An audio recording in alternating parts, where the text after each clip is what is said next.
Здравей, братле, писал си. Коментирай разпита, разследването и ареста на кърджалийският кмет Ерол Мюмюн. Хайде, пусни се едно кафенце и да го изкоментираме набързо, че бурбечията бърза за работа. Та тези от вас, които ме следят, по-дълго знаят. За мен няма абсолютно никакво значение дали се казваш Хасан, Асен, Мехмет или Гошо. При мен няма турци, българи, помаци, роми, черкези или гагалузи. Има добри и лоши. Има престъпници и нормални хора. Сега, аз не съм много запознат с работата на новоизбраният кмет на Кърджали. Какви работи върши и тем подобни. Но според коментарите в Facebook страниците, хората там в Кърджали изглежда са доволни от работата, която върши до сега. Но ако има някакво престъпление, естествено, трябва да бъде разследван, разпитван, арестуван и ако трябва да бъде вкаран в затвора. Както се налага да бъде с всички, които крадат от народните пари. Не само кърджалийски кмет, но и варненският, и софийският, пловдивският, русенският, без значение. Това дали е ДПС, БСП, БКП, СДС, НДСВ, АПС, БПС, ДПС, без значение. Всички тези чиновници са наши избранници. Ние си ги избираме и трябва да отговарят пред нас.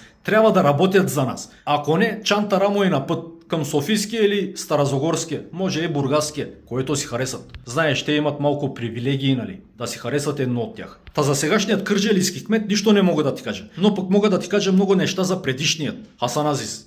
И съм ги казвал в други видеа. Той е човекът, който изкара 4 или 5 мандата като областен управител там. Първият и вторият мандат бяха окей. Ние кърджалийците си казахме, най-накрая учихме на кмет. Построи се водното огледало, построи се и пазарът на производителите, който е уникален не само за България, но и за Балканският полуостров. Имаме си едно готино пазарче, имаме си и водно огледало. Там вече какво се е откраднало от това е друг въпрос. Но важното е, че тези неща се построиха. А след това, през следващите 3 мандата, през следващите 10-12 години, за Кърджали този човек не удари един пирон в строежа, но удари много пирони в ковчега на Кърджали. Той остави един разбит град. Той само си оставяше подписа и прибираше комисионните. Мое лично мнение. Та ако трябва някой да се разследва, трябва да почнат от бившият кмет на Кърджали. И след това да подхванат общинските кметове там. Лично за моята община, Момчилград, аз нямам никакви забележки към администрацията. Но и там преди 8-10 години изгубихме много. Там имахме един кмет в продължение на 8 или 12 години, който като бившият областен управител Хасан Азис абсолютно нищо не направи за общината. След него дойдоха други и за 4 години направиха неща, които той не успя да направи за 12. Такива са Акиф и сегашната ни кметица. Работят до край и се самораздават. Облика на община Момчилград коренно се промени. Аз съм горд с моите управници там в община Момчилград и съм горд жител на тази община. Миналото лято, когато бях там, ти показах какво е градът ни. Разкрасиха града, направиха неща, които ги няма даже и на запад. Така че им благодаря още веднъж от тук. Но в Кърджалийско има една община, която управниците й трябва да бъдат разследвани, преследвани, разпитвани и ако трябва да бъдат вкарани в затвора. И това е община Крумовград. А заедно с разследването на управниците там трябва да се стигне в легоището на звяра. Кой позволи и разреши на караците да ограбят златото на България? Това е нещо, което трябва да се разследва. Кой позволи и разреши на караците да ограбят златото ни? Знаеш, там дадоха на концесия АДТП, българската златна мина на канадците. Подариха я. Трябва да почнат именно оттам. Държавата от тази концесия спечели трохички, а канадците си захараха злато за милиарди в Канада. Държавата спечели 10 милиона, но остави една инфраструктура разбита. Тези камиони разбиха 30-40 км путов участък от Крумовград до Кърджали. Кой ще го построи това наново? Дънди? Канадците от Дънди?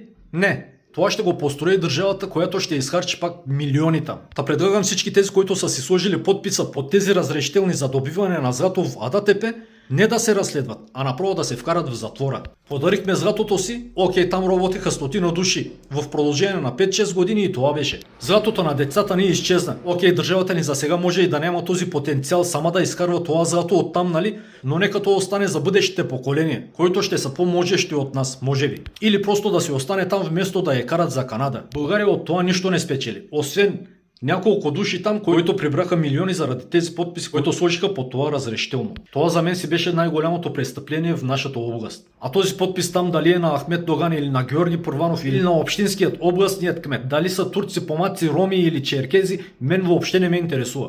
Та това искам да ти кажа. Ерол Мюмюн, ако е извършил някое престъпление, да си понесе наказанията. Но го има и това, не трябва да се избягва. Ако Ерол Мюмюн бъде разпитван, арестуван, трябва същото да се направи и за варненският кмет. Всички знаем там какви далавери са станали с 104 имота на украинците. И не е само там. Това се прави във всички големи области. Та докъде стигаме? Ако Ерол Мюмюн бъде арестуван, но другият там Коцев или каквото не е, Аз това да ти кажа лично бих го приел като етнически, политически натиск. Да вкарваш Хасан в затвора за едно престъпление, а Асен не за същото, за мен това си е двоен стандарт, двоен аршин. Ние сме те сложили там да ни представляваш, да ни защитаваш интересите. Не само него, но всички депутати, които ние ги избираме в Кърджали.